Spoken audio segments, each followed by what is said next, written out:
সন্ত্রাস বিরোধী আইনের অধীনে সাইবার স্পেস সহ আওয়ামী লীগের যাবতীয় কার্যক্রম নিষিদ্ধ করার সিদ্ধান্ত গ্রহণ করা হয়েছে।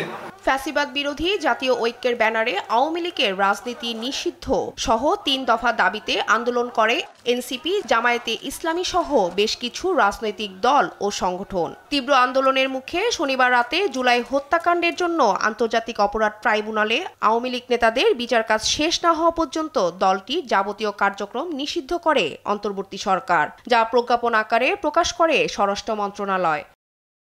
রাজনৈতিক কার্যক্রম নিষিদ্ধের পর এবার দলটি নিবন্ধন স্থগিত করল নির্বাচন কমিশন। সোমবার নির্বাচন ভবনে সাংবাদিকদের এই কথা জানান নির্বাচন কমিশনের সিনিয়র সচিব আক্তার আহমেদ। তিনি বলেন, স্বরাষ্ট্র মন্ত্রণালয়ের প্রজ্ঞাপনের আলোকে রাজনৈতিক দল হিসেবে আওয়ামী লীগের নিবন্ধন স্থগিত করেছে নির্বাচন কমিশন।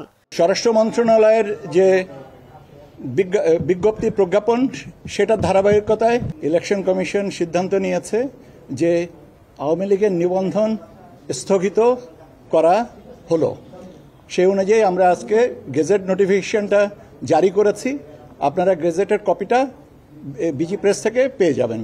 গণপ্রতিনিধিত্ব আদেশ অনুযায়ী সরকার কর্তৃক কোনো দল নিষিদ্ধ ঘোষিত হলে তার নিবন্ধন বাতিল করতে পারে নির্বাচন কমিশন। আইন অনুযায়ী পুনরায় নিবন্ধন ফিরে না পাওয়া পর্যন্ত কোনো ধরনের রাজনৈতিক সভা সমাবেশ করতে পারবে না আওয়ামী লীগ। এই আদেশ বহাল থাকলে নির্বাচনের প্রার্থী মনোনয়নও দিতে পারবে না এই দলটি।